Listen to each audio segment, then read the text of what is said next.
Assalamualaikum warahmatullahi wabarakatuh. Perkenalkan, saya Mira Tiara Saputri dengan NIM 23002186. Pada kesempatan kali ini, saya akan mempresentasikan buku yang berjudul Manajemen Pendidikan.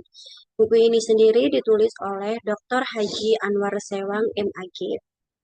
Video ini saya buat untuk memenuhi tugas akhir mata kuliah Manajemen Satuan Pendidikan yang diampu oleh Dr. Sulastri MPD. Sebelum saya melanjutkan presentasi ini, saya akan mendeskripsikan buku Manajemen Pendidikan ini. Nah, judul buku tadi sudah saya jelaskan, yaitu Manajemen Pendidikan. Penulisnya Dr. Haji Anwar Sewang MAG dan penerbitnya Winika Media Belajar Sepanjang Hayat. Buku ini berisi beberapa bab yang mana itu bab satunya pendahuluan, bab 2 manajemen pendidikan, bab 3 manajemen berbasis sekolah, bab 4 manajemen pendidikan efektif, bab 5 gaya kepemimpinan, bab 6 budaya organisasi, bab 7 motivasi, bab 8 kepuasan kerja, dan bab terakhir bab 9 kinerja. Bisa dilihat cover buku, identitas buku, dan juga daftar isi. Nah, pada bab 1 pendahuluan ini terdapat 3 subpoin, yaitu hakikat pendidikan, permasalahan pendidikan di Indonesia, dan juga tantangan pendidikan abad ke-21. Untuk itu, saya akan mempresentasikan hasil buku ini mengenai bab 1 terlebih dahulu, di mana untuk mengetahui mengenai semua buku yang terdapat pada manajemen pendidikan, kita harus tahu bahwasanya terlebih dahulu apa itu hakikat pendidikan atau apa itu pendidikan, di mana pendidikan merupakan usaha sadar dan terencana untuk membantu peserta didik mengembangkan potensi dirinya secara optimal. Melalui pendidikan, individu memperoleh pengetahuan, keterampilan, sikap, dan nilai yang diperlukan dalam kehidupan bermasyarakat, berbangsa, dan bernegara. Eh, Jika saya pahami lebih lanjut, pendidikan sebenarnya bukan hanya proses penyampaian materi dari guru kepada siswa. Pendidikan merupakan proses pembentukan manusia secara menyeluruh.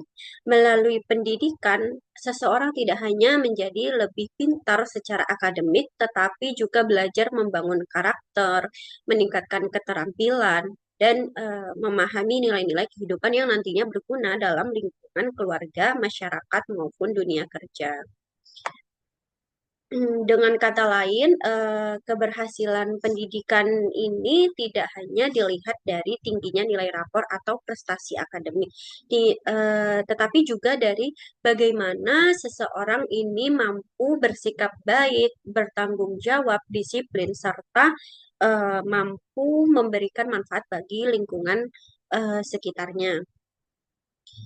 Sebagai contoh, ketika sekolah melaksanakan kegiatan gotong royong atau kerja bakti bersama. Jadi, siswa ini tidak hanya belajar menjaga kebersihan lingkungan, mereka juga belajar bekerja sama, menghargai orang lain, bertanggung jawab terhadap tugas yang diberikan, dan membangun rasa peduli terhadap lingkungan. Jadi, hal tersebut tuh merupakan bagian dari proses pendidikan yang membentuk karakter peserta didik. Poin selanjutnya yaitu mengenai permasalahan pendidikan di Indonesia. Eh, Jadi, dalam pendidikan di Indonesia ini masih terdapat beberapa permasalahan, yaitu mutu pendidikan yang masih rendah, relevansi pendidikan dengan dunia kerja yang belum optimal, pemerataan akses pendidikan yang belum tercapai, serta manajemen pendidikan yang masih menghadapi berbagai kendala. Jadi permasalahan-permasalahan tersebut menunjukkan bahwa dunia pendidikan eh, di Indonesia ini masih memerlukan banyak perbaikan. Salah satu masalah yang sering dibahas atau yang saya ketahui itu adalah sepertinya perbedaan kualitas pendidikan antar wilayah. Jadi ada sekolah yang sudah memiliki fasilitas lengkap dan gurunya yang memadai. Akan tetapi juga ada sekolah yang masih mengalami keterbatasan sarana dan prasarana. Selain itu, masih terdapat lulusan pendidikan yang kesulitan menyesuaikan diri dengan kebutuhan dunia kerja. Jadi, hal tersebut itu menunjukkan bahwa pendidikan ini tidak hanya perlu memberikan teori, tetapi juga harus membekali peserta didik dengan keterampilan yang sesuai dengan perkembangan zaman.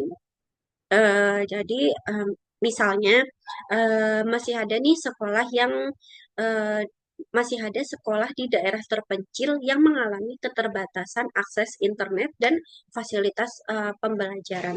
Sementara itu, sekolah di perkotaan sudah menggunakan berbagai teknologi digital dalam proses pembelajaran. Jadi, perbedaan kondisi ini menjadi salah satu contoh nyata permasalahan pemerataan pendidikan di Indonesia.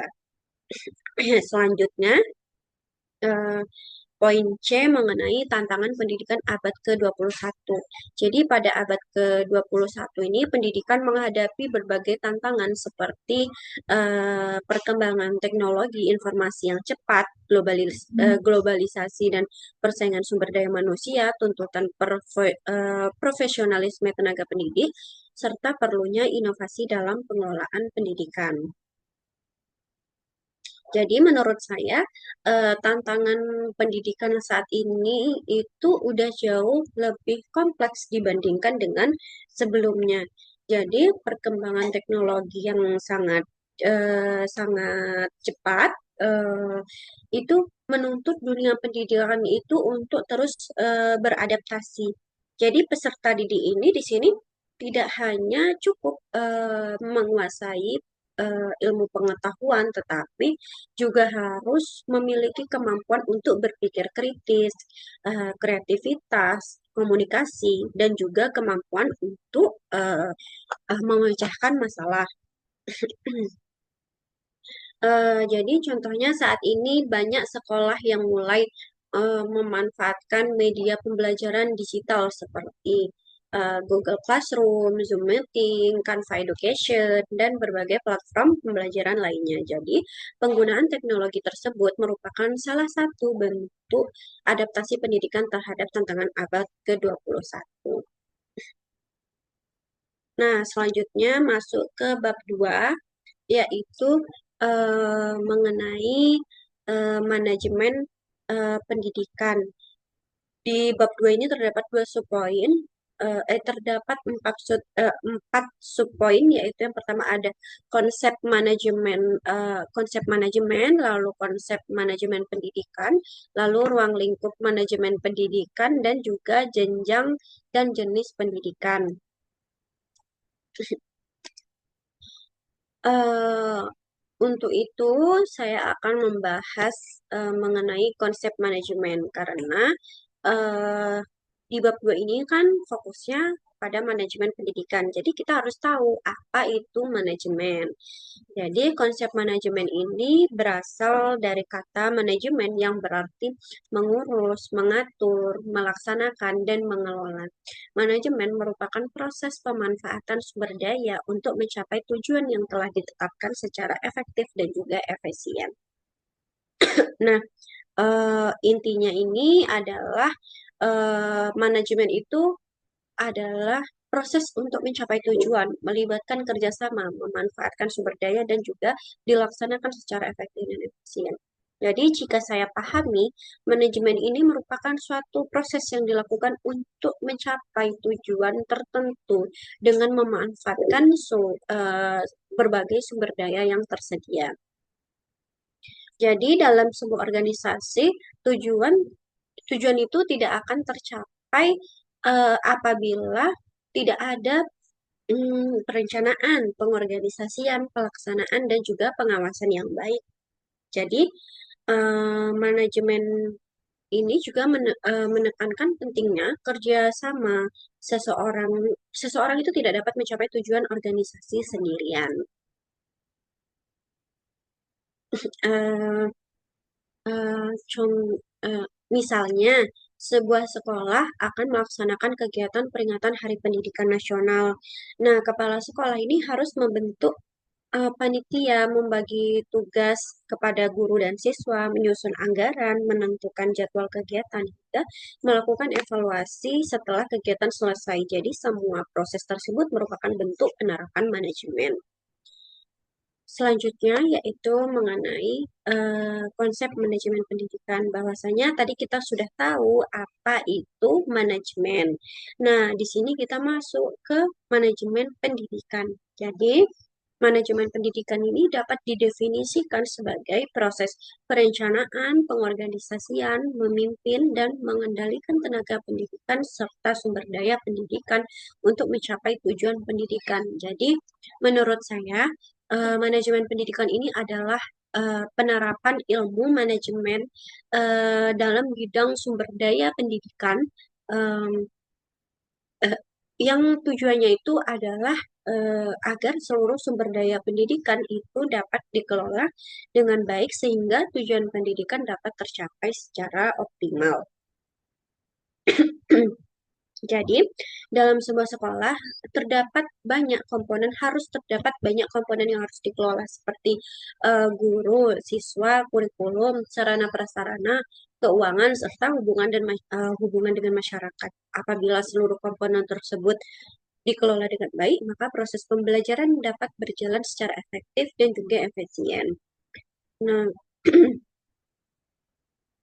contoh contohnya, kepala sekolah menyusun program kerja tahunan, mengatur jadwal mengajar guru, mengelola dana BOS, melakukan supervisi pembelajaran, dan mengevaluasi hasil belajar siswa. Kegiatan-kegiatan tersebut merupakan bagian dari manajemen pendidikan. Nah, itu tersebut mengenai konsep manajemen pendidikan. Selanjutnya yaitu mengenai ruang lingkup manajemen pendidikan, di mana dalam manajemen pendidikan terdapat beberapa ruang lingkup, yaitu ada manajemen peserta didik, manajemen tenaga pendidik dan kependidikan, manajemen sarana dan prasarana, manajemen keuangan, dan juga manajemen hubungan sekolah dengan masyarakat. Nah, ruang lingkup manajemen pendidikan ini sangat luas karena mencakup seluruh kegiatan yang mendukung penyelenggaraan pendidikan di sekolah. Jadi masing-masing bidang eh, bidang ini memiliki fungsi dan peran yang berbeda, tetapi hubungannya itu mereka saling berkaitan antara satu sama lain. Jadi manajemen peserta eh, manajemen peserta didik ini kan berfokus pada pengelolaan siswa mulai dari penerimaan hingga kelulusan. Nah, sedangkan di manajemen tenaga pendidik dan kependidikan berkaitan dengan pengelolaan guru dan staf sekolah. Manajemen kurikulum mengatur proses pembelajaran agar sesuai dengan tujuan pendidikan. Manajemen sarana dan prasarana bertugas memastikan fasilitas sekolah itu tersedia dan dapat digunakan dengan sangat baik. Serta manajemen keuangan mengatur penggunaan dana sekolah secara efektif dan transparan, sedangkan hubungan sekolah dengan masyarakat bertujuan membangun kerjasama antara sekolah dengan orang tua maupun lingkungan sekitar. Jadi, apabila salah satu aspek tersebut tidak berjalan dengan baik, maka dapat memengaruhi kualitas pendidikan secara keseluruhan. Nah, eh, lanjut ke poin jenjang dan jenis pendidikan.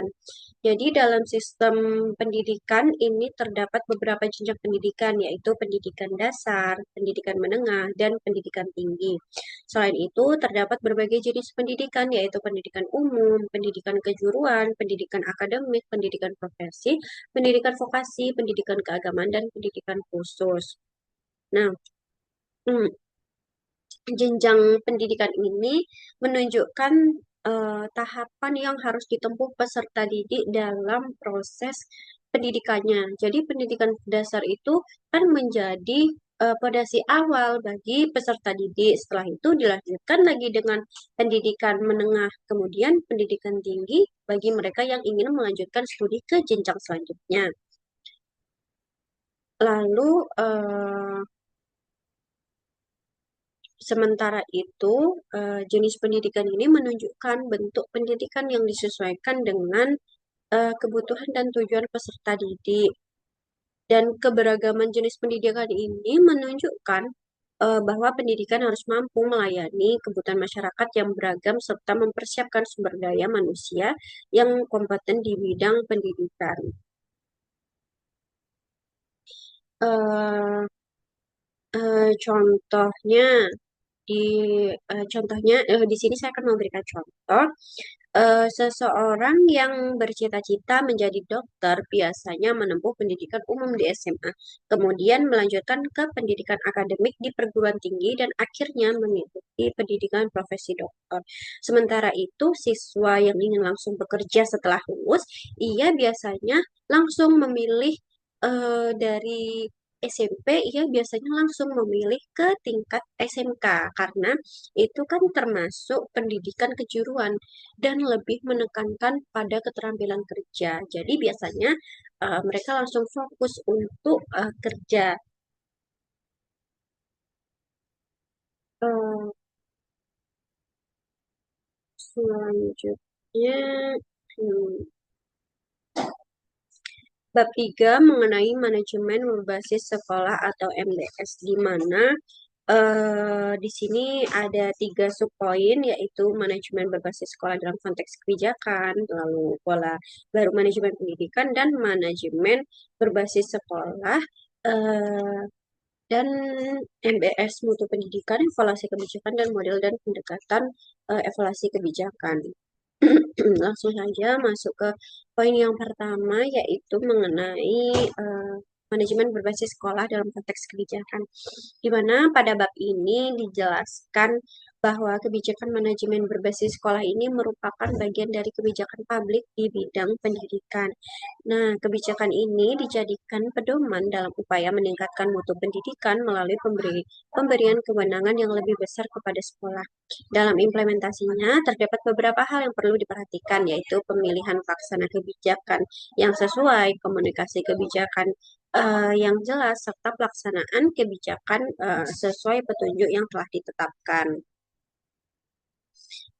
Jadi menurut saya lahirnya kebijakan manajemen MBS lahirnya kebijakan MBS ini menunjukkan adanya perubahan cara pandang pemerintah terhadap pengelolaan pendidikan. Jika sebelumnya sebagian besar pendidikan itu eh, eh, pem- eh, keputusannya itu ditentukan secara terpusat, maka melalui MBS ini sekolah diberikan kepercayaan yang lebih besar untuk mengelola berbagai kegiatan yang lebih mandiri sesuai dengan kelebihan dan kebutuhan serta karakteristik masing-masing sekolah.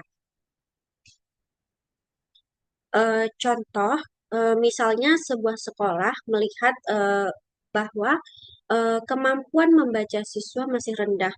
Jadi melalui kebijakan MPS, sekolah ini dapat menyusun program gerakan literasi sekolah yang disesuaikan dengan kebutuhan siswa tanpa harus menunggu instruksi secara rinci dari pemerintah pusat.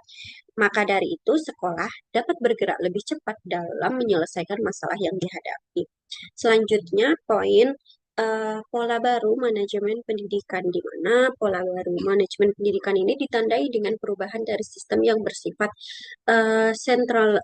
sentralistik menuju desentralistik, sehingga sekolah memiliki kewenangan yang lebih besar dalam mengelola pendidikan. Jadi pola baru manajemen pendidikan ini meliputi otonomi sekolah, pengambilan keputusan partisipatif, transparansi pengelolaan, pemberdayaan masyarakat, dan berorientasi pada mutu. Nah, menurut saya perubahan dari sistem sentralistik ke sistem desentralistik ini merupakan langkah yang sangat penting dalam meningkatkan kualitas pendidikan. Jadi, pada sistem sentralistik, sebagian besar keputusan berasal dari pusat, sehingga sekolah ini memiliki ruang gerak yang terbatas. Sedangkan sistem desentralistik, sekolah ini diberikan kesempatan untuk mengembangkan program-program yang sesuai dengan kebutuhan peserta didik dan lingkungan sekitar. Nah, seperti contohnya ketika sekolah ingin meningkatkan prestasi akademik siswa. Jadi kepala sekolah ini harus mengadakan rapat bersama guru dan komite sekolah untuk menyusun program bimbingan belajar tambahan. Jadi kebutuhan tersebut itu merupakan hasil musyawarah bersama, bukan merupakan hasil keputusan sepihak dari kepala sekolah. Selanjutnya yaitu manajemen eh, poin manajemen berbasis sekolah di mana eh, terdapat untuk itu kita harus mengetahui apa itu sih pengertian dari MBS.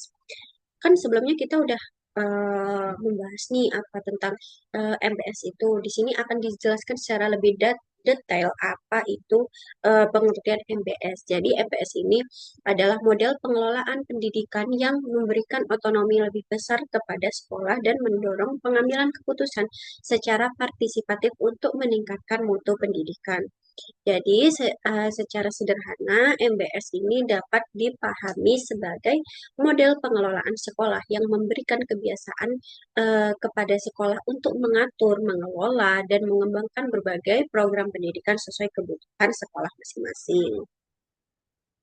Eh, Selanjutnya, tujuan MBS. Jadi, setelah kita mengetahui pengertian MBS, kita juga harus tahu dong apa itu tujuan MBS.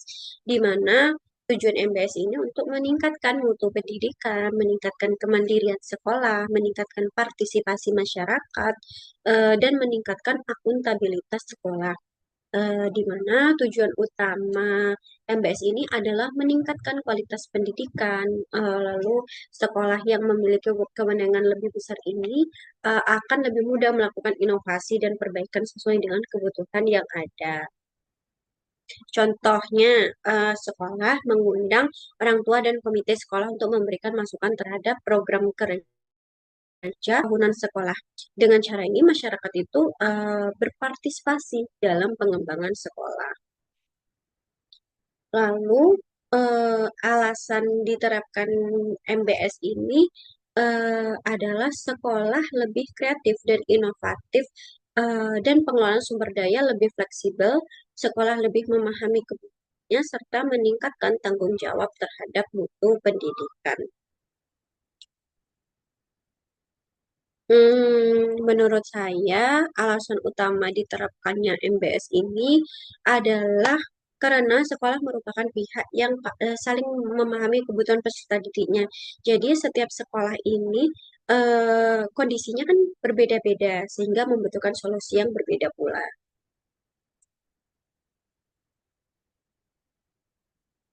Lalu terdapat fungsi-fungsi yang di eh, yang didesentralisasikan ke sekolah, di mana eh, fungsi-fungsi yang didesentralisasikan ke sekolah ini meliputi proses belajar mengajar, perencanaan dan evaluasi sekolah, pengelolaan kurikulum, pengelolaan keuangan, pelayanan peserta didik, hubungan sekolah dan masyarakat, lalu pengelolaan iklim sekolah. Jadi melalui MBS, sekolah diberikan kewenangan yang lebih besar dalam mengelola berbagai aspek pendidikan. Kewenangan ini memungkinkan sekolah untuk mengambil keputusan secara lebih cepat dan tepat sesuai kebutuhan yang ada. Eh, Contohnya kan sekolah eh, jadi bisa lebih apa bisa lebih dapat untuk menentukan jenis kegiatan ekstrakurikuler yang sesuai dengan minat siswa tanpa harus menunggu petunjuk secara rinci dari pemerintah atau dari pusat.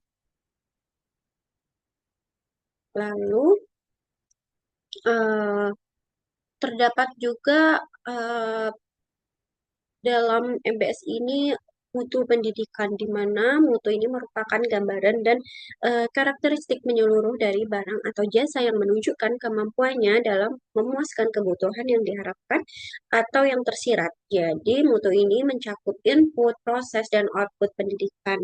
Dan menurut saya, mutu pendidikan ini tidak hanya dilihat dari nilai ujian atau peserta akademik siswa, tetapi mutu pendidikan ini juga mencakup seluruh proses yang terjadi dalam penyelenggaraan pendidikan. Nah, kan jadinya sekolah itu tidak hanya memperhatikan hasil ujian siswa, tetapi juga meningkatkan kompetensi dan kompetensi guru, memperbaiki fasilitas pembelajaran dan menciptakan lingkungan belajar yang nyaman. Lalu juga terdapat prediksi dan persyaratan penerapan MBS, di mana bagi sekolah yang akan menerapkan MBS perlu menyiapkan berbagai persyaratan sebagai penunjang keberhasilan pelaksanaan MBS. Persyaratan tersebut meliputi kesiapan sumber daya manusia, dukungan warga sekolah, partisipasi masyarakat, ketersediaan sarana dan prasarana, serta komitmen terhadap peningkatan mutu. Jadi, keberhasilan MPS ini tidak dapat dicapai secara instan. Sekolah perlu mempersiapkan berbagai faktor pendukung agar pelaksanaannya berjalan secara efektif. Nah, sebelum menerapkan pembelajaran berbasis teknologi, sekolah terlebih dahulu memberikan pelatihan kepada guru, memperkuat jaringan internet, menyediakan perangkat pendukung, serta melakukan sosialisasi kepada orang tua siswa. Selanjutnya ada MBS dan mutu pendidikan, di mana peningkatan mutu dan keunggulan pendidikan ini merupakan tujuan penting dalam pengembangan pendidikan. Mutu pendidikan tidak dapat dipisahkan dari pemerataan, relevansi, efektivitas, dan efisiensi dalam penyelenggaraan pendidikan. Nah, jadi hubungan antara MBS dan mutu pendidikan ini sangat erat. Jadi, MBS pada dasarnya kan dirancang untuk membantu sekolah meningkatkan kualitas pendidikan melalui pengelolaan yang lebih mandiri dan partisipatif.